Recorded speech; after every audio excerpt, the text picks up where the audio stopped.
ధార్మిక కార్మిక క్షేత్రం రాజన్న సిరిసిల్ల జిల్లా వార్తల సమాహారం ఎస్ఎస్ న్యూస్ కి స్వాగతం. ఈరోజు వార్తలు. భూస్వాములు దొరల అరాచకాల నుంచి ప్రజల్ని విముక్తి చేసేందుకు వీరోచితమైన పోరాటం చేసిన వీరుడు, తెలంగాణ సాయుధ పోరాట యోధుడు, భూమి భుక్తి విముక్తికి ఉద్యమంగా మారడానికి దొడ్డి కొమరయ్య అమరత్వం ప్రధాన కారణమైన మహనీయుని చరిత్రను ప్రభుత్వం పాఠ్య పుస్తకాల్లో లిఖించాలని ఉమ్మడి కరీంనగర్ జిల్లా మాజీ జెడ్పీ చైర్మన్ తుల ఉమా ముస్తాబాద్ మండలం గూడెంలో అన్నారు. ముస్తాబాద్ మండలం గూడెంలో కూర్మ సంఘం ఆధ్వర్యంలో నూతనంగా ఏర్పాటు చేసిన దొడ్డి కొమరయ్య విగ్రహ ఆవిష్కరణ కార్యక్రమాన్ని ఏర్పాటు చేశారు. ఈ కార్యక్రమానికి ముఖ్య అతిథులుగా మాజీ జెడ్పీ చైర్మన్ తుల ఉమా, జిల్లా అధ్యక్షులు ఏనుగుల గణకయ్య, గ్రామ వాస్తవ్యుడు చిక్యాల సిఐ మల్లేష్ తో పాటు పార్టీ నాయకులు గొళ్ల కుర్మలు హాజరై విగ్రహావిష్కరణ చేశారు. అంతకుముందు గ్రామంలో దొడ్డి కొమరయ్య చిత్రపటంలో కూర్మలు డోలు చప్పులతో గ్రామ పురవీధుల గుండా భారీ ర్యాలీ చేపట్టారు. ఈ సందర్భంగా వారు మాట్లాడుతూ దొడ్డి కొమరయ్య సాధారణ గొర్రెల పెంపకందారుల కుటుంబంలో జన్మించినప్పటికీ దొరలు భూస్వాముల అరాచకాలు తట్టుకోలేక యువతి యువకులను ఏకం చేసి వారి ఆగడాలకు వ్యతిరేకంగా పోరాటం చేశారన్నారు. వెట్టి చాకరీ దోపిడీకి వ్యతిరేకంగా ప్రజల్ని కూడగట్టుకుని విష్ణురు దొరల ఆగడాలు అరికట్టించడంలో ముందు వరుసలో ఉండి పోరాటం చేసిన వీరుడు దొడ్డి కొమరయ్య అని తెలిపారు. దేశ్ముఖులు మనుషులను వెట్టి చాకరీ చేయించడంలో, వడ్డీలు వసూలు చేయడంలో రకరకాల శిక్షలు, జరిమానాలు విధించి ప్రజలను ఎంతో ఇబ్బంది పెట్టేవారని, వీటికి వ్యతిరేకంగా ప్రజల్ని చైతన్యపరిచి నిర్మూలించగలిగిన మహా వ్యక్తి దొడ్డి కొమరయ్య అన్నారు. తెలంగాణ సాయుధ పోరాటంలో ధోరలు, భూస్వాములు, తుపాకీ తూటాలకు బలైన తొలి అమరుడు దొడ్డి కొమరయ్య అని పేర్కొన్నారు. అన్ని వర్గాల ప్రజల కోసం ప్రాణత్యాగం చేసిన కొమరయ్య జీవిత చరిత్రను పాఠ్య పుస్తకాల్లో ఎక్కించాలన్నారు. అదేవిధంగా హైదరాబాద్ ట్యాంక్ బండిపై తన విగ్రహాన్ని ఏర్పాటు చేయాలని కోరారు. దొడ్డి కొమరయ్య ఆయన ఆశయ సాధన కోసం ప్రతి ఒక్కరూ ముందుకు సాగుదామని పిలుపునిచ్చారు. ఈ కార్యక్రమంలో సెస్ డైరెక్టర్ అందుపాట్ల అంజిరెడ్డి, మాజీ రైతు బంధు అధ్యక్షులు కల్వకుంట్ల గోపాలరావు, మాజీ వ్యవసాయ market committee chairman Chitneni Anjanrao, Congress party Karimnagar parliament convener Kanameni Chakradhar Reddy, Bhajapa mandal అధ్యక్షులు సౌళ్ల క్రాంతి కుమార్, బీఆర్ఎస్ మాజీ మండల అధ్యక్షులు కొమ్ము బాలయ్య, మాజీ సర్పంచ్ చిట్నేని సరిత శ్రీనివాసరావు, మాజీ ఎంపీటీసీ బొప్ప శ్రీధర్, మాజీ ఉప సర్పంచులు షాడ శ్రీనివాస్, ముస్తాబాద్ లక్ష్మీపతి గౌడ్, కూర్మ సంఘం అధ్యక్షులు బెదిరే వెంకటయ్య, బట్టు తిరుపతి, బెదిరే శ్రీనివాస్, దగ్గు చంద్రయ్య, బైతి నవీన్, కోడ శ్రీనివాస్, కుర్ర సావిత్రి, కూర్మ సంఘం యువజన నాయకులు, వివిధ పార్టీల నాయకులు, మహిళలు తదితరులు కలరు. ఇవాళ దొడ్డి కొమరయ్య విగ్రహం ఇక్కడ పెట్టుకోవడం అంటే ఆయన చేసినటువంటి మంచి పనులని, ఆయన చేసినటువంటి సమాజంలో ఉన్నటువంటి చిన్న పెద్ద అనేటువంటి తేడాలు ఏవైతే ఉన్నాయో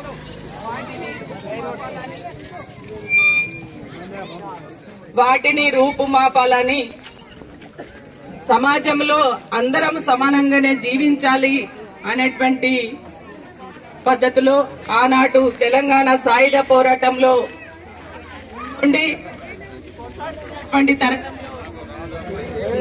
పోరాటాలని ఆనాడు ఉన్నటువంటి నైజాం పాలకులు, ఆనాడు ఉన్నటువంటి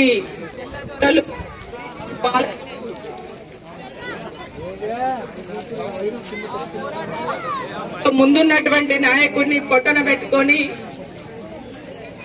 చంపినటువంటి తరుణంలో ఒక తొలి అమరవీరుడిగా మనందరికీ కూడా ఒక స్ఫూర్తిదాయకంగా ఉన్నటువంటి వ్యక్తి దొడ్డి కొమరయ్య. దొడ్డి కొమరయ్య దున్నే వాళ్ళకి భూమి కావాలని, భూమి అంతా కొద్ది మంది చేతిలోనే కాదు, ఎవరు కష్టపడతారో, ఎవరైతే పని చేస్తారో, పని చేసేటువంటి ప్రతి ఒక్కరికి కూడా అందరికీ భూములు ఉండాలని చెప్పేసి ఆనాడు కొట్లాడినటువంటి వ్యక్తి దొడ్డి కొమరయ్య. ఆ దొడ్డి కొమరయ్య ఆ పోరాట స్పిరిట్ అనేది నిజంగా మన కులంలో, కుర్మ కులంలో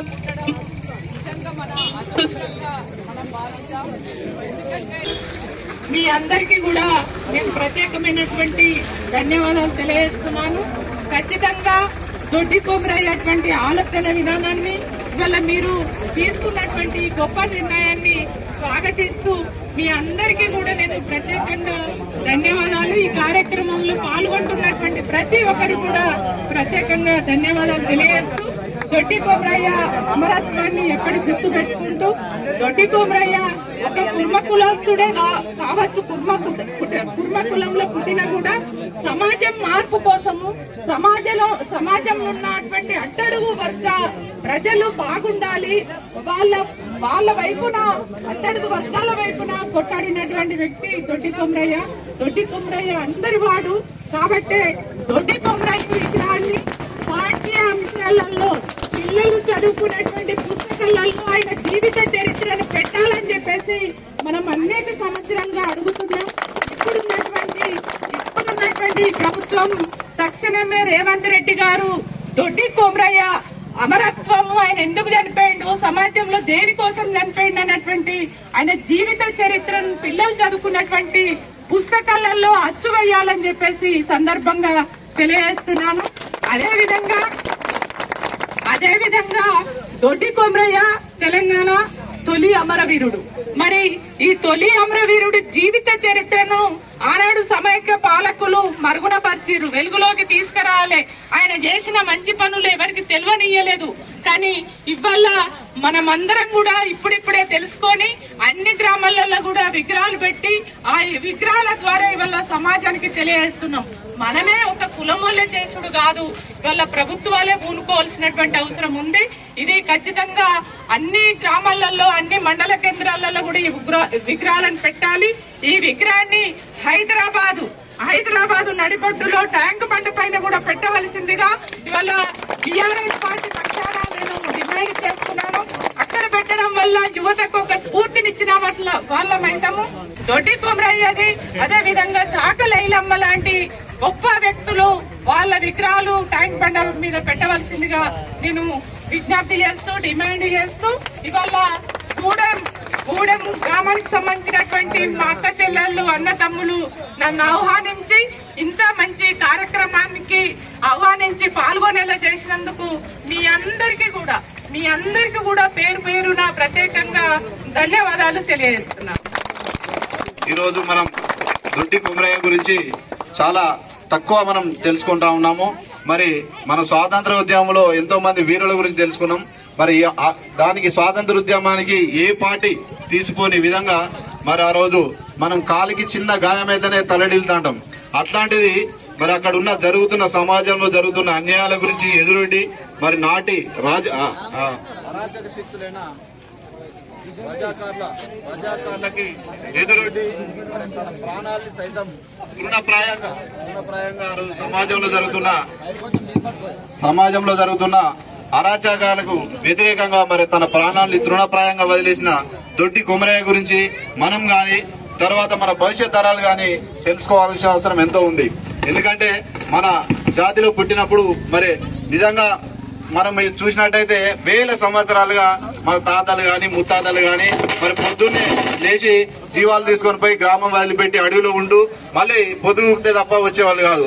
అప్పుడు గ్రామంలో జరుగుతున్న రాజకీయాలు గాని లేకుంటే కుట్రలు కుతంత్రాలు మనకు తెలియదు. మనోళ్ళకి తెలియకుండా మరి జీవనం సాగిస్తా ఉన్నాం.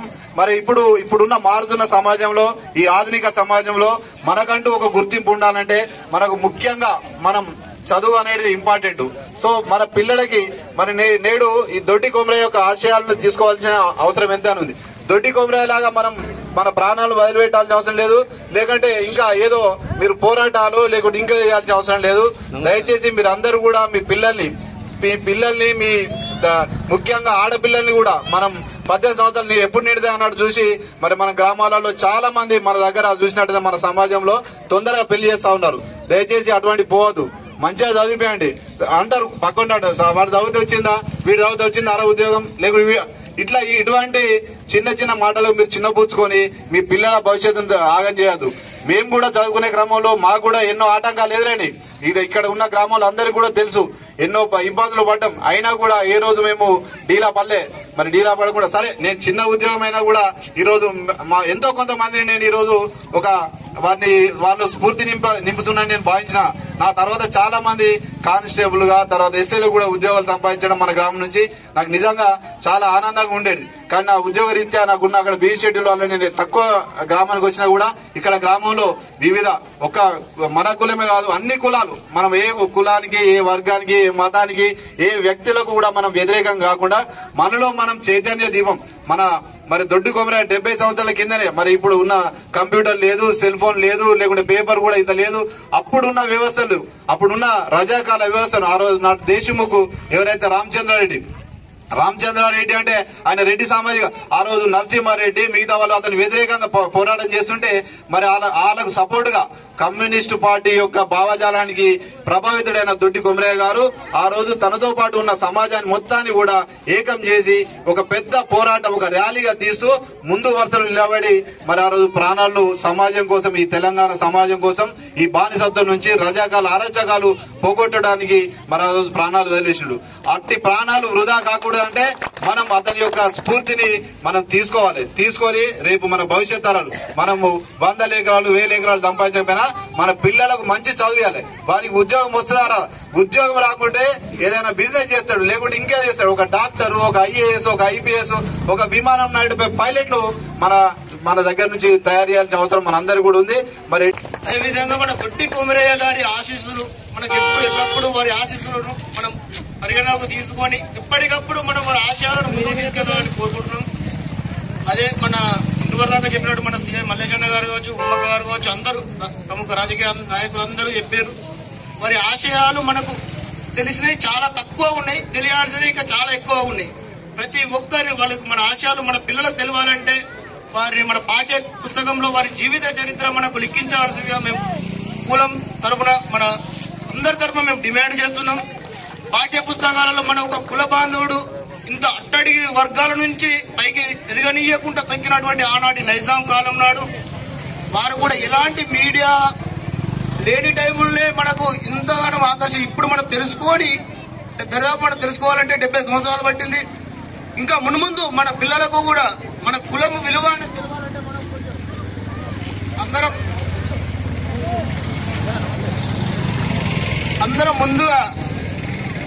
మనం అందరం ముందుగా సహకరించి మన పాఠ్య పుస్తకాలలో ఖచ్చితంగా మన దొడ్డి కొమరయ్య గారి జీవిత చరిత్రను లిఖించవలసిందిగా మనం అందరం డిమాండ్ చేస్తున్నాం. అన్ని జన్మల్లోకెల్లా మానవ జన్మ లభించడం మన అదృష్టం. ఈ మానవ జన్మను సార్థకం చేసుకోవడానికి ఆధ్యాత్మిక చింతనకు మించిన మార్గం మరొకటి లేదని బ్రహ్మశ్రీ పొనతుల మేఘరాజ్ శర్మ ఉద్ఘాటించారు. సిరిసిల్ల దుర్గా భవానీ సేవా సమితి ఆధ్వర్యంలో శ్రీమద్ భాగవత సప్తాహ ప్రవచనాలు నేటి నుంచి సిరిసిల్ల కళ్యాణ లక్ష్మి గార్డెన్ లో ఘనంగా ప్రారంభమయ్యాయి. నేటి నుంచి ఈ నెల 22 వరకు వారం రోజుల పాటు ఈ ప్రవచనాలు జరగనున్నాయి. ఉదయం 10 గంటల నుంచి మధ్యాహ్నం 12 గంటల 30 నిమిషాల వరకు మరియు సాయంత్రం 4 గంటల నుంచి 6 గంటల 30 నిమిషాల వరకు ప్రవచనాలు చేరున్నారు. మొదటి రోజు కార్యక్రమం ఘనంగా ప్రారంభం కాగా పెద్ద సంఖ్యలో భక్తులు తరలివచ్చారు. ఈ సందర్భంగా భానుతుల మేఘరాజ్ శర్మ మాట్లాడుతూ భగవంతుని కథలు వినడం చదవడం వల్ల మనకు మోక్షం లభిస్తుందని, అందుకే అన్ని వేదాలు శాస్త్రాలకు మూలమైన అష్టాదశ పురాణాల్లో అత్యంత శ్రేష్టమైన శ్రీమద్ భాగవతాన్ని సప్తాహ దీక్షగా ప్రవచనం చేస్తున్నట్టు తెలిపారు. అన్ని జన్మల్లోకెల్లా మానవ జన్మ గొప్పదని, దీన్ని సార్థకం చేసుకోవాలంటే ఆధ్యాత్మిక చింతన ప్రతి ఒక్కరికి అవసరమని తెలిపారు. ఎవరైతే ఆధ్యాత్మిక చింతన చేస్తారో వారంతా శ్రీహరి చెంతకు చేరతారన్నారు. శివాయ విష్ణు రూపాయ శివరూపాయ విష్ణవే శివస్య హృదయం విష్ణోః విష్ణోస్త హృదయం శివః. శివకేశవులకు ఈ లోకంలో భేదం లేదు. ఆయన ముందు నిలబడి ఈయన నామ సంకీర్తన నారాయణ నారాయణ నారాయణ అంటే శివుడు ఆనందపడిపోతాడు, తాండవం చేస్తాడు. ఆయన ముందు నిలబడి ఓం నమ శివాయ అని తాండవం చేస్తాడు, నారాయణ ఆనందపడతాడు. అందుకని రాజన్న సన్నిధిలో ఆయన ఇంకా ఆనందపడాలని మళ్ళీ భాగవతమే జరిగేటట్టుగా చేశాడు. ఎందుకు అంటే ఈశ్వరుడే చెప్పాడని మనకు భాగవతంలో వస్తుంది. పార్వతీదేవి అడిగింది, ఓ ఈశ్వర, అందరూ నీ గురించి ముక్కు మూసుకొని ఓం నమ శివాయ అని జపం చేస్తే నువ్వెప్పుడు ముక్కు మూసుకొని ఉంటావు, నువ్వేం జపం చేస్తావయ్యా అని అడిగితే పరమశివుడే చెప్పాడు కదా పార్వతీదేవికి, శ్రీరామ రామ రామేతి రమే రామే మనోరమే సహస్రనామతుల్యం రామనామ వరాననే. పార్వతి, రామ అన్న నామాన్ని నేను జపం చేస్తున్నాను అని చెప్పాడు. చూడండి ఆయన ఎంత ఇష్టమైన నామము. అందుకని ఆ నామము తారక మంత్రము అని చెప్పబడింది. ఎవరైతే ఈశ్వరుడి సన్నిధిలో రామనామాన్ని అంటే విష్ణునామాన్ని ఎవరైతే నారాయణుని జపిస్తారో ఆయన అంతకు మించిన ఆనందం ఈశ్వరుడికి లేదు. అందుకని మనం రాజన్న సన్నిధిలో మళ్ళీ మళ్ళీ ఆ నారాయణుడి యొక్క అనుగ్రహం పొందడం కొరకు ఇక్కడ భాగవతాన్ని మనం అందరం కూడా వింటూ ఉన్నాం. భాగవతాన్ని వినాలి అంటే పోతనామాత్యుడు ఎలా వినాలో మనందరికీ తెలియజేశాడు. ఇందాక చెప్పినట్టు బంగారం పంచి పెడుతున్నారో అంటే అసలు ఈ హాలు కాదు కదా, ఈ సిరిసిల్లో మొత్తం అంతా నిండిపోతారు. కానీ భాగవతం వింటే ముక్తి కలుగుతుంది అని మనకు భాగవతంలో మొట్టమొదటి శ్లోకంలోనే ఆ బోధనామాత్యుడు తెలియజేశాడు. ముక్తి కలుగుతుందని కాదు, ముక్తి వైపుకు అడుగులు వేయాలని మనందరికీ సూచన చేశాడు. అందుకనే బోధనామాత్యుడు రచించినటువంటి భాగవతంలో మొట్టమొదటి పద్యం ఏదైతే ఉన్నదో అది భాగవత గ్రంథానికే మణిల వంటిది అని భాగవతమే చెప్పింది. అది ఎప్పుడు మెరుస్తూనే ఉంటుంది కదా ఆ పద్యం. ఆ పద్యాన్ని మనం అందరం ఒకసారి గుర్తు చేసుకుని ఆయన ఏం చెప్పాడో మనం అందరం కూడా విందాం. జయ గోపాలకృష్ణ భగవానికి శ్రీ కైవల్య పదంబు చేరుటకునై చింతించదన్, శ్రీ కైవల్య పదంబు చేరుటకునై చింతించదన్, లోకరక్షైకారంభకు భక్తపాలన కళా సంరంభకు దానవోద్రేక స్తంభకు కేళిలోల విలసద్దుర్జాల సంభూత నాకంజాత భవాండ కుంభకు మహానందాంగనాటింబకు. జయ గురు గోపాలకృష్ణ భగవానికి, గోపాలకృష్ణ భగవానికి, గోపాలకృష్ణ భగవానికి. ఏమన్నాడు మొట్టమొదటి పద్యంలోనే? వ్యాస పరమాత్మ రచించినటువంటి ఈ అద్భుతమైనటువంటి భాగవతాన్ని నేను తెలుగులో రచించి నేను కేవలంగా ఏదో సంపాదించాలని నేను రచన చేయడం లేదు. ఎందుకోసం రచిస్తున్నాను అంటే మొట్టమొదటి మాటనే చెప్పారు. శ్రీ కైవల్య పదంబు చేరుటకునై చింతించెదన్. ఆయన శ్రీ కైవల్యము పొందడం కొరకు మాత్రమే భాగవతాన్ని రచిస్తున్నానని తెలియజేశారు. శ్రీ అంటే లక్ష్మీదేవి. లక్ష్మీదేవి ఎక్కడైతే ఉంటుందో ఆ ప్రాంతానికి వెళ్ళాలని పోతనామాత్యుడి యొక్క ఆలోచన. లక్ష్మీదేవి ఎక్కడ ఉంటుందండి? శ్రీ శ్రీ అనేటువంటి లక్ష్మి ఆ వైకుంఠనాథుడి చరణాల దగ్గరనే కదా ఉండేది. అందుకని లక్ష్మీదేవి ఎక్కడైతే ఉంటుందో అక్కడికి ఆ వైకుంఠానికి వెళ్ళడం కొరకు మాత్రమే నేను ఈ భాగవతాన్ని రచిస్తున్నాను అని మొట్టమొదటి మాటని మనందరికీ తెలియజేశాడు. మరి ఇక్కడ వినే మనమందరం కూడా మన సంకల్పం ఏమిటి? కేవలం శ్రీ కైవల్య పదంబు చేరుటకునై చింతించెదన్. మన చింత కూడా కేవలం వైకుంఠానికి వెళ్ళడం కొరకే, బంగారం కొరకు కాదండి కదా. మనం ఇక్కడికి అందరం ఏదో ఇస్తారని వచ్చామా? కమ్మటి భోజనాలు పెడతారని వచ్చామా? లేదా ఏదైనా వస్తువుల కొరకు ఏదో ఆశపడి ఇక్కడికి వచ్చామా? ఏ ఆశ లేకుండా ఇక్కడికి కేవలం మన సంకల్పం ఏమై ఉండాలి? 7 రోజులు భాగవతం విని ఇక్కడి నుంచి నేను ఇంటికి వెళ్ళిపోతాను. ఏ ఇంటికి? మనం కట్టుకున్న ఇంటికి కాదు సుమా, మన అందరి ఇల్లు వైకుంఠం. ఆ వైకుంఠానికి నేను వెళ్ళిపోతానన్న సంకల్పం మనదై ఉండాలి. అదే శ్రీ కైవల్య పదంబు. చూడండి, పోతనామాత్యుడు శ్రీ కైవల్య. బీఆర్ఎస్ పార్టీ నాయకులు కాంగ్రెస్ పార్టీపై అసత్య ఆరోపణలు చేస్తున్నారని, వారి ప్రవర్తనలో మార్పులు రాకుంటే తగిన గుణపాఠం చెప్తామని తంగళ్లపల్లి మండల కాంగ్రెస్ పార్టీ అధ్యక్షుడు జలగం ప్రవీణ్ హెచ్చరించారు. తంగళ్లపల్లి మండల కేంద్రంలోని కాంగ్రెస్ పార్టీ కార్యాలయంలో మండల అధ్యక్షులు జలగం ప్రవీణ్ ఆధ్వర్యంలో మీడియా సమావేశం నిర్వహించారు. ఈ సందర్భంగా ఆయన మాట్లాడుతూ నిన్నటి రోజున టీఆర్ఎస్ జిల్లా అధ్యక్షుడు తోటాగే చేసిన వ్యాఖ్యలను తీవ్రంగా ఖండించారు. బీఆర్ఎస్ పట్టణ అధ్యక్షుడు నడుపుతున్న బార్ కి సంబంధించి 6 లక్షల రూపాయల కరెంటు బిల్లు బకాయి ఉందన్నారు. ఎందుకు సెజ్ అధికారులు వారిని కట్టడి చేయడం లేదన్నారు. ఇప్పటికే సెజ్ లో చాలా అవకతవకలు జరిగాయన్నారు. బీఆర్ఎస్ జిల్లా అధ్యక్షుడు తోట ఆగయ్య మాట్లాడిన మాటల్ని తీవ్రంగా ఖండిస్తున్నామన్నారు. ఇంకోసారి మా కాంగ్రెస్ నాయకులపై తప్పుడు మాటలు మాట్లాడితే ఊరుకోమన్నారు. ఈ కార్యక్రమంలో ఏఎంసీ వైస్ చైర్మన్ నెర్రల నరసింగంగౌడ్, డైరెక్టర్లు ఆరేపల్లి బాలు, పొన్నాల పరశురాం, జిల్లా యూత్ ఉపాధ్యక్షుడు మునిగల రాజు, గుగ్గిళ్ల శ్రీకాంత్ గౌడ్, లింగాల భూపతి, బైర్నేని రాము, సత్తు శ్రీనివాస్ రెడ్డి, మిరాల శ్రీనివాస్ యాదవ్, గుగ్గిళ్ల భారత్ గౌడ్, చెన్నమనేని ప్రశాంత్ తదితరులు పాల్గొన్నారు. అంటే ఈ ప్రజా పాలనలో ఇవాళ మహిళలకు ఫ్రీ బస్సు పెట్టడం మీకు బాధగా అనిపించవచ్చు. అలాగే గృహిణులకు వంట సరుకు కోసం 500 రూపాయలకు సిలిండర్ ఇవ్వడం మీకు బాధగా అనిపించవచ్చు. రైతులకు పూర్తి మద్దతు ధర చెల్లిస్తూ తడిసిన ధాన్యాన్ని కూడా విడిచిపెట్టకుండా ప్రభుత్వమే కొనుగోలు చేయడం, త్వరితగతిన వారికి బ్యాంక్ అకౌంట్లో డబ్బులు పడడం, అలాగే ఏదైతే సన్నవడ్లాలు పండిస్తే 500 రూపాయలు బోనస్ ఇస్తామని చెప్పడం, అదండి కార్యక్రమమైనా జరుగుకుంటూ పోతున్న కార్యక్రమం. 10 సంవత్సరాలలో కనీసం ఒక్క రేషన్ కార్డు కూడా ఇచ్చిన చరిత్ర లేదు. ఇప్పటి వరకు ఆ చూసే ఎత్తిన చరిత్ర మీది, విద్యార్థులకు ఫీజు రియంబర్స్మెంట్ ఎగొట్టిన చరిత్ర మీది, ఆరోగ్యశ్రీ ఎగొట్టిన చరిత్ర మీది. ఈ విధంగా చెప్పుకుంటూ పోతే మీరు చేసిన పాపాలు కావచ్చు, మీరు చేసిన దౌర్జన్యం కావచ్చు, కోకొల్లలుగా ఉన్నాయి. వీటన్నిటి మీద నిజంగా మీకు ఏమైనా చిత్తశుద్ధి ఉంటే మీరు లై డిక్టేటర్ కావాలి. అటువంటి ఏమన్నా టెస్టులు ఉంటే మీరు చేయించుకోవాలి. ఇన్ని అబద్ధాలతోని మీరు పరిపాలన కొనసాగించారో అన్ని అబద్ధాలను ప్రజలు తిప్పికొట్టారు. దానిలో భాగంగానే ఈరోజు కాంగ్రెస్ ప్రభుత్వం ఈరోజు ప్రజాపాలన అందిస్తుందని చెప్పి మీరు గమనించాలని చెప్పి ఇక్కడ ఉన్న నాయకులను మేము కోరుతూ ఉన్నాం.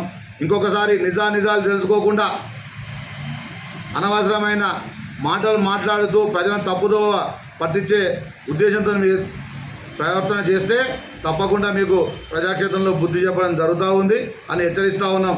అలాగే రేవంత్ రెడ్డి గారు దొంగ నోట్లలో పట్టుబడి అని చెప్పి పదే మీరు చెప్తూ ఉన్నారు. ఆ విషయాన్ని కూడా మాకు మాట్లాడడానికి చాలా ఉంది.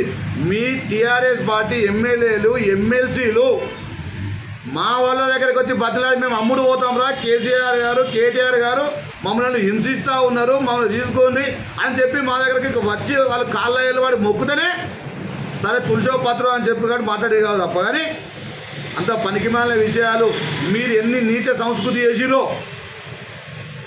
ఎంతమందిని భయప్రాంతాలకు గురి చేసి కొనుక్కున్నారో, కాంగ్రెస్ పార్టీ ఎమ్మెల్యేలను మీరు కొనుక్కున్న చరిత్ర మీకుండే. ఇవన్నీ మర్చిపోయి ఒకటే అంశాన్ని పట్టుకొని ప్రజలను తప్పుదో పట్టించే విధంగా మీరు ప్రవర్తిస్తున్నారు. కాబట్టి తస్మాత్ జాగ్రత్త చేస్తాను. నిజంగా ఈ రాష్ట్రంలో అరాచకం జరగలేదు. ప్రజలను సాక్షులుగా పెట్టి మేము దోసుకోలేదు. నిజంగా రైతులను నిండా ముంచలేదనే చిత్తశుద్ధి మీకుంటే కేటీ రామారావు గారు కావచ్చు, హరీష్ రావు గారు కావచ్చు, జిల్లా యంత్రాంగంలో ఎవరున్నా మీ పార్టీ నాయకులు ఎవరైతే ఉంటారో మీరందరూ కూడా లై డిటెక్టర్కు సిద్ధపడాలి. మేము విసురున్న సవాల్ మీరు స్వీకరించాలని చెప్పి సందర్భంగా మేము డిమాండ్ చేస్తా ఉన్నాం. డాక్టర్ బిఆర్ అంబేద్కర్, జ్యోతిబా పూలే ఆలోచన విధానంతో బీసీలందరూ ఒకే ఐక్య వేదిక కిందికి రావాలని మన ఆలోచన మన సాధన సమితి ఏర్పాటు చేయగా ఈరోజు జెండా ఆవిష్కరణ చేపట్టారు. మన ఆలోచన మన సాధన సమితి శాఖను ఏర్పాటు చేయగా ఈరోజు గాంధీ చౌక్ మరియు నేతన్న చౌరస్తా వద్ద మాస్ జెండాలు ఆవిష్కరించారు. గాంధీ చౌక్ లో మాస్ కన్వీనర్ వెంగళ లక్ష్మణ్ జెండా ఆవిష్కరించారు. పాత బస్టాండ్ నేతన్న సాక్షిగా కన్వీనర్ డాక్టర్ జనపాల శంకరయ్య జెండా ఆవిష్కరించారు. ఈ కార్యక్రమంలో రాష్ట్ర ఉపాధ్యక్షులు దొంత ఆనందం, రాష్ట్ర ప్రచార కార్యదర్శి అశోక్ యాదవ్ పాల్గొని విద్యార్థుల విద్యా ఉద్యోగాల అవకాశాల్లో బీసీలకు కేటాయించిన సీట్లు తారుమారు కాకుండా ఉండాలంటే బీసీలు ప్రశ్నించే తత్వం అలవర్చుకోవాలన్నారు. డాక్టర్ జనపాల శంకరయ్య మాట్లాడుతూ ఎక్కువ శాతం బీసీ జనాభా ఉన్న అనైక్యత కారణంగానే ప్రశ్నించే తత్వం లోపించడం వల్లే ఎవరికో వంత పాడుతూ తిరగటం వల్లే బీసీలు అనైక్యత చోటు చేసుకుందని, ఈ కట్లను వదిలించుకుని ఐక్యంగా ముందుకు సాగితే అంబేద్కర్ ఆలోచన విధానం కొనసాగుతుందని అన్నారు. ఈ కార్యక్రమంలో కోశాధికారి దొంత దేవదాస్, ఏనుగుల ఎల్లయ్య, కొడం నారాయణ, వెంగళ శ్రీనివాస్, గజలి రామచంద్రం, తడుక శ్రీహరి తదితరులు పాల్గొన్నారు. మన ఆలోచన సాధన సమితి అనేది శ్రీ కట్కం నరసింహారావు గారి ఆధ్వర్యంలో ఏర్పడటం జరిగింది. ఈ మన ఆలోచన సాధన సమితి యొక్క ఉద్దేశం ఏంటంటే బీసీలందరినీ చైతన్యపరచడము, వాళ్ళను రాజ్యాధికారం కోసం కృషి చేసేటట్టు బీసీలందరినీ ఏకతాటిపై తీసుకురావడం జరుగుతుంది. బీసీలలో మనము 56% ఉన్నాం, కానీ మనకు అభివృద్ధి అనేది లేదు, ఆర్థికమైనటువంటి ఒక యోగ్యత లేదు, పరిపాలన పరమైనటువంటి ఒక దాంట్లో మనకు భాగస్వామ్యం లేదు. కాబట్టి ఆర్థికంగా అన్ని రంగాలలో అభివృద్ధి చేయడానికి మన ఆలోచన, అన్ని రంగాలలో బీసీలను అభివృద్ధి చేయడానికి మన ఆలోచన సాధన సమితి అనేది కంకణం కట్టుకొని బీసీలలో ఉన్నటువంటి అన్ని కులాల చాలలు అయితేంది, శాఖలు అయితేంది, గొల్లలు అయితేంది, పద్మశాలీలు అయితేంది, గౌడ్స్ అయితేంది, ముద్రాజులు అయితేంది, కురుమా అయితేంది, బెస్తా అయితేంది, ఎన్నో కులాలు ఉన్నాయి. కానీ ఈ కులాలకు మన పొలిటికల్గా ఎలాంటి పవర్ లేదు. ఆ పొలిటికల్ పవర్ లేని మనం ఏది సాధించలేమని డాక్టర్ బాబాశ్రీ అంబేద్కర్ గారు చెప్పినట్టు మనము ఆ పొలిటికల్ పవర్ను సాధించాలి అంటే మనము నేను గొల్ల, నేను చాలా, నేను సాకలి, నేను పద్మశాలి అని విడివిడిగా ఉండే కంటే మనం అందరం ఒకటి బీసీలు అనేటువంటి ఒక నినాదంతో, బీసీలు అనేటువంటి ఒక కాన్సెప్ట్ తోటి మనం అందరము కలిసికట్టుగా ఉన్నట్టయితే 10% ఉన్నటువంటి ఒక ఈ అగ్రవర్ణాలు మనల్ని పరిపాలించేటువంటి ఒక విషయాన్ని మనము అంతం చేయొచ్చు. ఈ యొక్క అగ్రవర్ణాల యొక్క పరిపాలనను మనం అంతం చేయాలి అంటే బీసీలలో ఉన్నటువంటిది 153 కులాలు ఐక్యంగా ఉండాలి. అప్పుడు మాత్రమే మనము ఈ బీసీలమంతా రాజ్యాధికారానికి వస్తాము.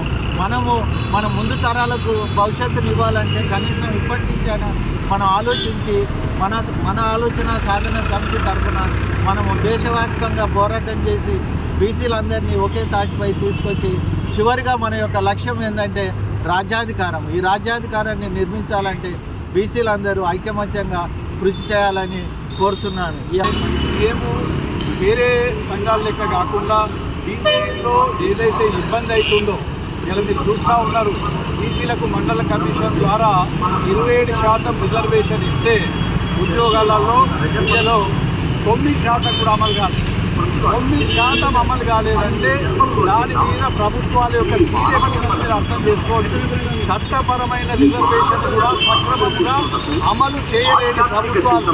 ఎందుకు ఆ ప్రభుత్వాలు నడిపించేవారు మరి అగ్రవర్ణకు సంబంధించిన పెట్టుబడిదారు వ్యవస్థకు సంబంధించిన వ్యక్తులు ఉండడం వల్ల ఈ యొక్క బీసీ వర్గాలకు న్యాయం జరగకుండా వాళ్ళు అడ్డుకట్ట ఇస్తూ ఉన్నారు. అలాగే మీకు స్థానిక సంస్థల్లో 34% మనకు రిజర్వేషన్ ఉంది. అటువంటి దాన్ని మన జనాభా పెరిగింది, మిగతా సిస్టమ్లు ఉన్నాయి. మా జనాభా 56% ఉంది. మరి బీసీలకు 56% ఇవ్వాలని అంటే అటు ఇవ్వకుండా 50% మించి ఉండద్దు. ఎస్సీలకు ఏదైతే ఉందో మరి వాళ్లకు ఎస్సీలకు లోను మీకు ఉంటుంది అనే దాంట్లో మరి ఎస్సీలకు బీసీల యొక్క జనసంఖ్య పెరిగిందని వాళ్ళ యొక్క పర్సెంటేజ్ పెంచి ఆ పర్సెంటేజ్ పెంచడం వల్ల 50% ఎగో అవుతుంది కనుక మన 34 నుంచి 22% తీసుకురావడం జరిగింది. ఎక్కడన్నా జనాభా పెరుగుతూ ఉంటే పెంచుతామా తగ్గిస్తామా? మరి దీని యొక్క ప్రభుత్వ విధానం ఏంటంటే వాళ్ళు బీసీలను అణచివేసి వేరే వాళ్ళు రాజ్యం వెళ్ళేటువంటికి అనుకూలంగా వ్యవస్థను ఏర్పాటు చేసుకునే పద్ధతి ఉంటే ఓకే. 50% ఇస్తున్నారు అన్నప్పుడు మరి ఏదైతే అగ్రవర్ణాలకు సంబంధించిందల్లా వివిధ వర్గాలు 1% కూడా ఉంటారు. 1% లేని వాళ్ళకు 10% రిజర్వేషన్ ఇవ్వడం జరిగింది. మరి ఆ 10% 50% స్టార్టింగ్గా ఉన్నది. మరి న్యాయస్థానాలు ఏం చేస్తున్నారో ఇది విరుద్ధమైనటువంటి పద్ధతి ఉంది. కనుక మన యొక్క బీసీలను ఐక్యమత్యం చేసి వాళ్ళకు సంబంధించినటువంటి ఆర్థిక స్వావలంబన చేయడం, అలాగే సమాజంలో కూడా వాళ్ళ యొక్క ఆత్మగౌరవాన్ని కాపాడడం, అలాగే చట్టసభల్లో కూడా ఏ వ్యవస్థ మారాలన్నా చట్టసభల్లో అధికారం ఉండవలసినటువంటి అవసరం ఉన్నది. ఆ చట్టసభల్లో మన 50% ఎబో ఉన్నాం కనుక ప్రజాస్వామ్యంలో సంఖ్య ఎవరు ఎక్కువ ఉంటారో, ఓట్లు ఎవరు ఎక్కువ ఉంటాయో వాళ్ళే రాజ్యం ఏలాలి. కానీ ఇక్కడ విలోమ పద్ధతిలో ఉంది, వ్యతిరేక పద్ధతిలో ఉన్నది కనుక మన ఆలోచన మార్పు చేసుకోవాలి. పార్టీలలో పోకుండా వివిధ పార్టీలలో మనం చేరి మన సంఖ్యను మనమే తక్కువ చేసుకుంటున్నాం. 60% దాన్ని 4-5 పొలిటికల్ పార్టీల్లో చేయడం వల్ల మన సంఖ్య 5-10% కూడా మనకు కనిపించడం లేదు. ఈ 5-10% కాదు, మేము 56% ఉన్నామనాలంటే మన అన్ని కుల వర్గాలు బీసీలో ఉన్నటువంటి అన్ని కులాలు ఐక్యం ఏర్పడాలి, నమ్మకం ఏర్పడాలి, స్నేహభావం ఏర్పడాలి, సంఘటితంగా మనం ఉద్యమం చేయాలి. బీఆర్ఎస్ పార్టీ జిల్లా అధ్యక్షుడు తోట ఆగయ్య ముఖ్యమంత్రి రేవంత్ రెడ్డిని దూషిస్తే శిక్ష తప్పదని బ్లాక్ కాంగ్రెస్ అధ్యక్షుడు దొమ్మాటి నరసయ్య ఆదివారం అన్నారు. ఈ రోజు ఎల్లారెడ్డిపేటలో ఏర్పాటు చేసిన విలేకరుల సమావేశంలో నరసయ్య మాట్లాడుతూ మాజీ ముఖ్యమంత్రి కేసీఆర్ ఇంటిలో దయ్యాలు ఉన్నాయంటూ కవిత ప్రకటించడం విడ్డూరంగా ఉందన్నారు.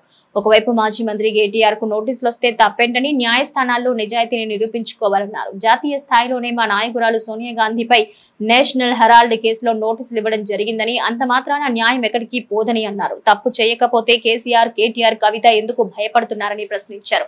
ప్రభుత్వం ఒకవైపు సర్పంచ్ ఎన్నికలకు సిద్ధమవుతూ ఉంటే బీఆర్ఎస్ పార్టీ ఉనికి కోసం చిల్లర ప్రయత్నాలు చేస్తున్నారని, వాటిని మానుకోవాలని అన్నారు. మాటి మాటికి ముఖ్యమంత్రిని తిడితే సిరిసిల్ల నియోజకవర్గంలో బీఆర్ఎస్ పార్టీ జిల్లా అధ్యక్షుడు తోట ఆగయ్యకు గుణపాఠం తప్పదని హెచ్చరించారు. ఈ కార్యక్రమంలో market committee vice chairman Gundati Ramareddy, Congress mandal Congress party అధ్యక్షులు సద్ది లక్ష్మారెడ్డి, జిల్లా ఉపాధ్యక్షులు షేక్ గౌస్, డైరెక్టర్లు సుడిద రాజేందర్, మిండ శ్రీనివాస్, నాయకులు గంట బుచ్చగౌడ్, నంది కిషన్, బండారి బాలరెడ్డి, పందిర్ల శ్రీనివాస్, మాలారెడ్డి, సురేష్, రాముడు, శ్రీనివాస్ రెడ్డి, అంజగౌడ్ పాల్గొన్నారు. ఇచ్చడానికి కూడా సిద్ధంగా ఉన్నాం.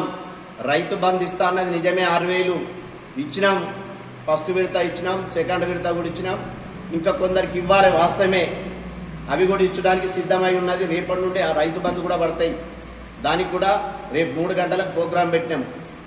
మా ముఖ్యమంత్రి వాళ్ళు రేవంత్ రెడ్డి గారు ఏర్పాటు చేసిండు. ప్రతి రైతు వేదికల రేపు 3 గంటలకు అన్ని జిల్లాలల్లా స్టార్ట్ అవుతుంది. అందరికీ కూడా ఇచ్చుడే. మీరు వ్యవసాయ మార్కెట్లకు పోయి ఏ ఒక్క రోజన్నా మీ పరిపాలన ఉన్నప్పుడు రైతులకి మొలకలు లాకలు వస్తే మేము అక్కడ పోయి రోడ్ల మీద వడ్లు పోసుకొని అన్ని పంపించాలని కొట్లాడితే కూడా మీరు పట్టించుకున్న పాపాన పోలే. ఇప్పుడు మేము పోతున్నాం, అధికారంలో ఉన్నాం, రైతులం, ఒక రైతు బిడ్డలాగా ప్రతి గింజ కొంటాం. ప్రతి గింజ కూడా లాకలు వచ్చినా కూడా పోతాయి. పంపే విధంగా లారీలు కొరత లేకుండా పంపించినాం. మేము మీలాగా తప్పించుకొని తిరగలే. మీరు ఎందుకు తిరిగారు తెలుసు మాకు. రైస్ మిల్లుల దగ్గర కమిషన్లు కొట్టి ఒక క్వింటల్ ఎంబడ 5 కిలోలు కడియేపించుకొని ఆ కమిషన్లు మీరు తీసుకున్నారు కాబట్టి అక్కడికి పోయి అడిగే ముఖాలు లేక మీరు పోలేదు. కానీ మేము తీసుకోలేదు కాబట్టి ప్రతి మార్కెట్లకు పోయి వడ్లు పంపించినాం. మేము మా గౌసువై నిద్ర ఆగారం లేకుండా పనిచేసిన మార్కెట్ కమిటీ చైర్మన్గా ఉండి మీరు చేసిరా. మీరు కూడా మార్కెట్ కమిటీ చైర్మన్ చేసిరు. ఏ ఒక్కరన్నా రైతులను పట్టించుకున్న పాపాన పోలే. అందుకే మీకు ఇప్పుడు రాబోయే ఎలక్షన్లో మీకు సరి అయిన బుద్ధి చెప్తారు. ఇప్పుడైనా ప్రజలలో కలిసి ఉండుర్రి. అన్ని అగాధ మాటల గురి మీరు ఎగబెట్టిర్రు అని అంటే మీరు ఎగబెట్టిరు, మేము ఎగబెట్టుడు కాదు. ప్రజలే మీకు చెప్తారు. మేము చేసే పనులు ఓర్వలేక ఇంత మాకు ఉన్నది కూడా పోయేటట్టుందా అని ఆలోచన చేసి ఇవన్నోటి పెడతారు. కానీ మీ మాయల మాటలు ఎవరు పట్టించుకోరు. మీరు ఇటువంటి మాటలు మాట్లాడు మానుకోండి. జై కాంగ్రెస్. కేటీఆర్ దొంగనే, ఆడ పెద్ద దొంగ, నువ్వు చిన్న దొంగ. ఇక్కడ 3 నెలల కిందనే నువ్వు భూమిని 4 ఎకరాలు తీసుకొని ప్రభుత్వానికి సరెండర్ చేస్తుంది. నువ్వు న్యాయము, నీతి వాటి గురించి మాట్లాడేటువంటి అర్హత నీకు ఎంత మాత్రం కూడా లేదు. ఎందుకంటే బూట్లు నువ్వు నాకుతావు. ఎందుకు నాకుతావు? ఇక్కడ మా రేవంత్ రెడ్డిని తిట్టి ఆ వీడియో తీసుకుపోయి అక్కడ కేటీఆర్కు చూపెట్టి నువ్వు ఖర్చులకి ఏమైనా డబ్బులు అవి తెచ్చుకుంటావు. బూట్లు నాకేటువంటి తత్వం నీకున్నది, కానీ మా ముఖ్యమంత్రి రేవంత్ రెడ్డి గారికి అటువంటి తత్వం లేదు. అదేమో శ్రీరామచంద్ర ఫ్యామిలీ అలా ఏమన్నా కేటీఆర్, శ్రీరామచంద్రుడు, కేటీఆర్ నిజాయితీ పరుడని నోటీసులు వచ్చినాయి. కామన్ నోటీసులు వచ్చినంత మాత్రాన మా ప్రియతమ నాయకురాలు సోనియా గాంధీకి వచ్చింది, రాహుల్ గాంధీకి ఇచ్చిరు. బీజేపీలు కావాలని చెప్పి నేషనల్ హెరాల్డ్ కేసులా ఎదుర్కోవాలి. దానికి తప్పదు కదా. మేమే కింది స్థాయిలో ఉన్నాం. మేమే మీరు గత 10 సంవత్సరాల నుంచి పెట్టినటువంటి కేసులకు మేమే తిరుగుతున్నాము. నోటీస్ ఎంత? నోటీస్కు జవాబు ఇయ్యి, నిజాయితీ నిరూపించుకో. నోటీస్ ఇచ్చిరు. తప్పు చేసినప్పుడు బరాబర్ నోటీస్ ఇస్తారు. న్యాయస్థానంలో కూడా ఎదుర్కోవాలి. అంత మాత్రాన చెప్పి ఆ నోటీస్కు నువ్వేదో నానా రకాలైనటువంటి అర్థాలు తీసి ఇతర రకాలుగా తిట్టుడు చేసుడు నీ దిగజారుడుతనానికి పూర్తిగా నిదర్శనం. నీ ముఖంలో కూడా కలలేదు, నీ పక్క కూర్చున్నటువంటి ముఖంలో కూడా కలలేదు. ఎందుకంటే ఈరోజు ప్రభుత్వం చాలా నిజాయితీగా పనిచేస్తుంది. నీవు రాను పూర్తిగా ఈ చిల్లర మాటలు మాట్లాడి అక్కడ కవిత ఏం చేస్తుంది? మా నాన్న కేసీఆర్ చుట్టూ అందరూ కూడా దొంగలు మోపైరు, దయ్యాలు మోపైరు అని అంటున్నాను. ఆ దొంగలు ఎవరో తెలుస్తలేదు, ఈ దయ్యాలు ఎవరో తెలుస్తలేదు. మీ కుటుంబంలో మీ చెల్లొక దిక్కు, నువ్వొక దిక్కు, మీ బావొక దిక్కు, మీ అయ్యొక దిక్కు, అంతా ఆగమాగమై ఎక్కడో అక్కడ దావగలవాడు ఖాళీ ఉండి చేసుడు బాబు అంత ఆగమాగం ఉన్నారు. వాళ్ళే అక్కడ ఆగమాగం ఉన్నారు అంటే వాళ్ళకంటే పోయిన తోటగా కూడా ఆగమాగం ఉన్నారు. ఎందుకంటే ఈయన కింది స్థాయిలో కూడా ఈయన ఆస్తులు కూడా పెంచుకున్నాడు కదా బాగా. కాబట్టి ఖబర్దార్, ఇదివరకు దాకా నీకు మర్యాద ఇచ్చి మాట్లాడినాం. ఇక నుంచి నీకు ఏం మర్యాద ఇచ్చి లేదు. 3 ఫీట్ల మనిషివి, నీవు మా ముఖ్యమంత్రి రేవంత్ రెడ్డి కానీ మా నాయకులను కానీ తిట్టేటటువంటి అర్హత నీకు లేదు. ఈ కాడి నుంచి చెప్తున్నాం, చాలా జాగ్రత్తగా మాట్లాడాలి. తోట ఆగయా ఊరుకునేది లేదు. మా కార్యకర్తలు ఇప్పటికే చాలా సంయమనం పాటించారు. రేవంత్ రెడ్డిని నీ ఇష్టం వచ్చినటువంటి భాషలో ఒకటి మాట్లాడుతూ ఉంటే చూస్తూ ఊరుకోవడానికి కాంగ్రెస్ కార్యకర్తలు ఎవరు కూడా సిద్ధంగా లేరు. జాగ్రత్తగా ఉండు నువ్వు తోటాగా. హైదరాబాద్ లాంటి మహానగరాలకు ధీటుగా సిరిసిల్లలో ఏర్పాటు చేసిన Radha Madhav shopping mall mega bumper dry రోజు నిర్వహించారు. అన్ని వర్గాల ప్రజలకు సరసమైన ధరలకు వస్త్రాలను అందిస్తూ అందరి మన్ననలు పొందుతున్న రాధా మాధవ్ షాపింగ్ మాల్ 40 వసంతాలు పూర్తి చేసుకున్న సందర్భంగా బంపర్ డ్రా నిర్వహించగా ఈ రోజు డ్రా తీశారు. సిరిసిల్ల పద్మనాయక్ ఫంక్షన్ హాల్లో ఏర్పాటు చేసిన ప్రత్యేక కార్యక్రమంలో మెగా బంపర్ డ్రాను అతిథుల సమక్షంలో తీశారు. ఇందులో ప్రథమ బహుమతి టీ పూజా రాయల్ ఎన్ఫీల్డ్, ద్వితీయ బహుమతి ఈ శ్రీలత స్కూటీ, తృతీయ బహుమతి కే కస్తూరి ఎలక్ట్రికల్ బైక్, 4వ బహుమతి బాలయ్య సంతోష్ ఇద్దరికి 40 ఇంచుల ఎల్ఈడి టీవీ, 5వ బహుమతి కే నందు సేచు శ్రీనివాస్ ఇద్దరికి రిఫ్రిజిరేటర్ డ్రాలో గెలుపొందారు. ఈ కార్యక్రమంలో shopping mall proprietor Rachuri Vasudevaraya, Vamshi Shobhan మరియు కటకం సత్తయ్య, రాచా సాగర్ గురుస్వామి, సురేష్, రాజశేఖర్ పాల్గొన్నారు.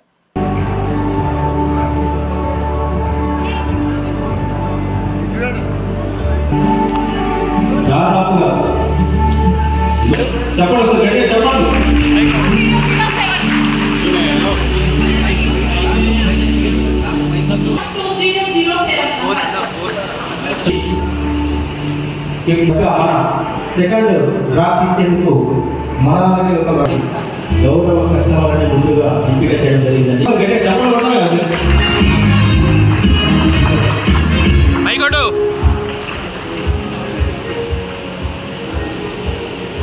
TCL 5555 ఇంచెస్ మీకు రెడ్డి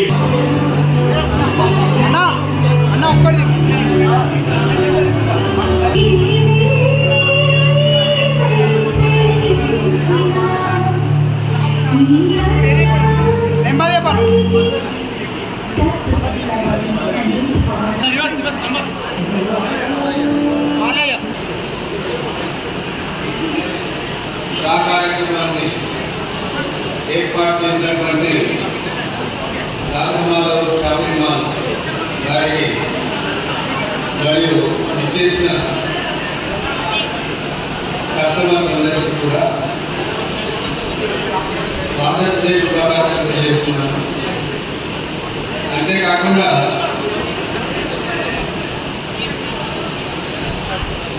ఈ డ్రాలో పాల్గొన్నటువంటి అందరికీ కూడా ధన్యవాదాలు తెలియజేస్తున్నాము. బహుమతులు అనేవి అందరికీ రావు, కొన్ని వేల మందిలో కొందరికి వస్తాయి. కాబట్టి ఎవరు బాధపడకుండా కర్మాడకుండా ఈ డ్రాలో పాల్గొనాలి.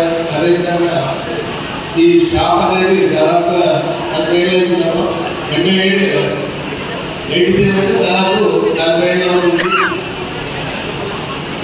ఈ 40 ఏళ్ళ ప్రస్థానంలో చూసాం, మొదటి చిన్న షాప్ నుంచి మొదలు దాని ఎక్కడికి వెళ్ళిపోయింది అందరికీ తెలుసు.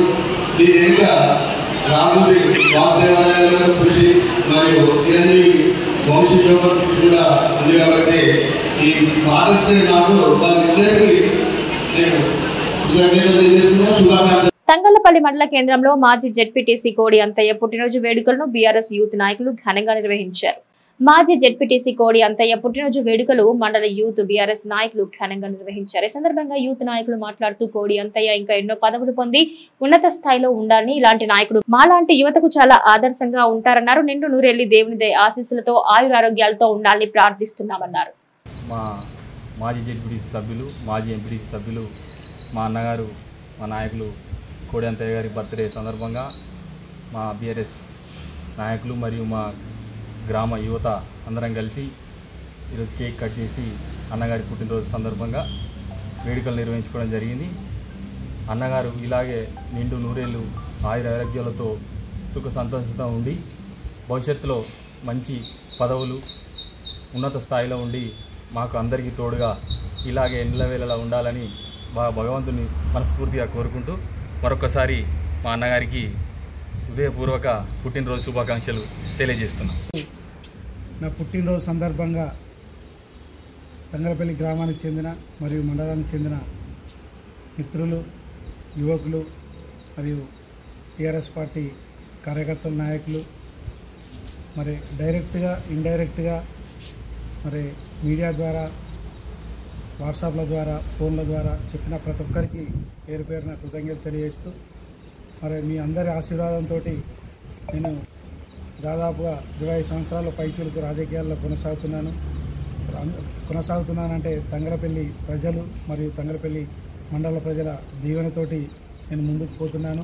మరి అదేవిధంగా రోజు నిత్యం మరి ప్రజల సమస్యల్లో భాగస్వామి అయి పాలు పంచుకునేందుకు నాకు అవకాశం కల్పించిన ప్రజలందరికీ మరి నాతోటి ప్రతి కార్యక్రమంలో నా వెన్నుంటున్న నా మిత్రులందరికీ సోదరులందరికీ పేరు పేరున కృతజ్ఞత తెలియజేస్తూ మరి ప్రజలకు కానీ మరి ప్రతి ఒక్కరికి సేవ చేసుకునే అవకాశం భగవంతుడు నాకు కలిగించాలని మరొకసారి కోరుకుంటూ మరొకసారి అందరికీ కృతజ్ఞత తెలియజేస్తున్నాను. 48 వసంతాలు గడిచాయి. 10వ తరగతి తర్వాత విడిపోయిన బాల్య మిత్రులు ఇన్నేళ్ల తర్వాత ఒక్క చోట చేరారు. ఒక్కసారి తమ బాల్యాన్ని తడిమి చూసుకున్నారు, అనుభవాలు పంచుకున్నారు. 6 పదులు దాటిన వయసులో ఒకరినొకరు యోగక్షేమాలు అడిగి తెలుసుకున్నారు.